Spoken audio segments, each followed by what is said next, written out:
instead of a Jewish state, the state of Israel. Yeah, what is wrong with that, of having two states that can live together peacefully? I mean, the two sides came so close in 1993, and Yasser Arafat walked out of those negotiations. Actually, if you listen to the participants in these meetings, I'm talking about members of the American delegation, there was really like nothing offered to Yasser Arafat. There was nothing offered to the Palestinian side.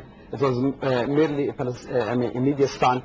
There was really like nothing substantial that was offered. Talking about the gentleman, what the gentleman was referring to about UN, how many resolutions have been made against Israel and recommending or asking Israel to stop its aggression and to withdraw and so on and so forth, and have been totally disregarded? How many UN resolutions has Israel ever abided by anyway? So we have like what, almost 400 resolutions against Israel. None of them has been observed But aren't those all based on the fundamental principle of allowing Israel the right to exist as a nation and then move on from there? Well, the argument is very simple. If Israel does not recognize all of these resolutions and does not abide by them, then that resolution that created the state of Israel should not be abided by neither. Let me ask Mr. Arbel about the conflict here between two central figures here, one being Prime Minister Sharon and the other one Yasser Arafat. It's been said over and over again that this is a personal war between two aging combatants. Do you see it that way? No, I don't think so. I don't think so. Well, the two figures are now leading the two entities. Well, one the state of Israel and one the Palestinian authorities, and we recognize and we see Arafat, unfortunately, as a terrorist, as a perpetrator and a planner, and we found some documents. We relate him directly to instructing terrorists against civilians in Israel. But at the same time, he is the Palestinian leader. He was elected by the Palestinians, so we have to talk to him, whatever the case is. And right now, it so happens that Sharon is the prime minister, so he is the one who is leading the country. But it's nothing personal. It's nothing to do with the persons here.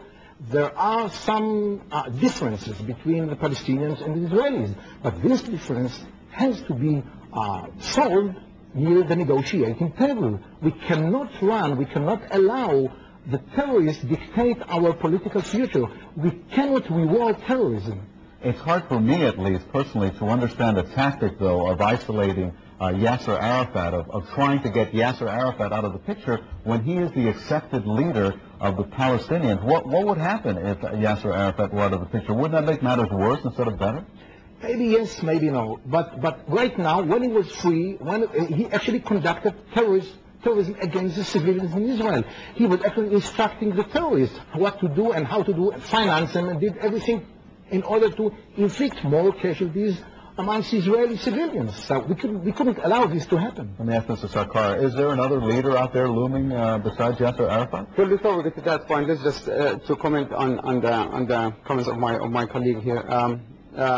Before this latest episode of the Palestinian Holocaust by the Israelis, let's talk about the number of casualties and let's really redefine terrorism and examine it like more closely.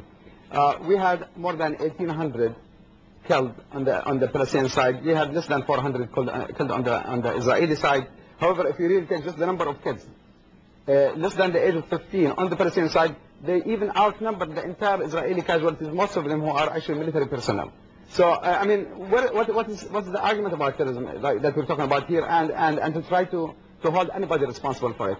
Yasser Arafat was chosen through Palestinian institutions. He was recognized by the United States as a leader on the Palestinian side.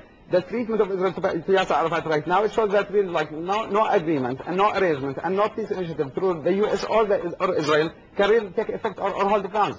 All of the arrangements that we've been having so far as a result of this peace thing is really just to allow Israel to build more settlements, to exercise more of its atrocities and crimes against the Palestinian population and against the world community, to be frank with you. It's hard, though, for Americans or anybody really to understand or to comprehend that Yasser Arafat could be in favor of a 16-year-old girl becoming a suicide bomber, or somebody getting into a bus or walking into a hotel and killing innocent people in a cafe. Okay, you're not talking about two what do you call it? Equally prepared or capable people. You know, you're talking about one side that controls most of the territory, that has the latest state-of-the-art weapon arsenal in the entire world, in fact.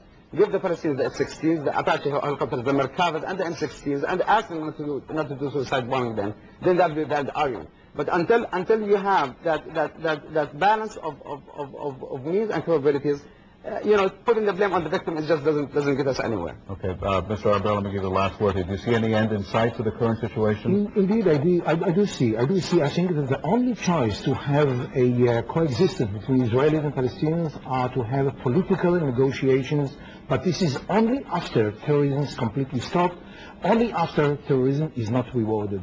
Okay, Mickey Arbel, thank you very much. And Adel Sakir, you were telling me earlier that your group is planning more demonstrations, and there'll be a demonstration coming up very soon, right? We will not let go until this issue is out of our, at least our domestic politics. We don't want our country to be part of all of these crimes. Well, luckily, one thing we can say here in South Florida, that all the demonstrations have been peaceful, and let's hope that continues right here. Thank you very much, gentlemen, both of you, for joining me this morning. Thank you.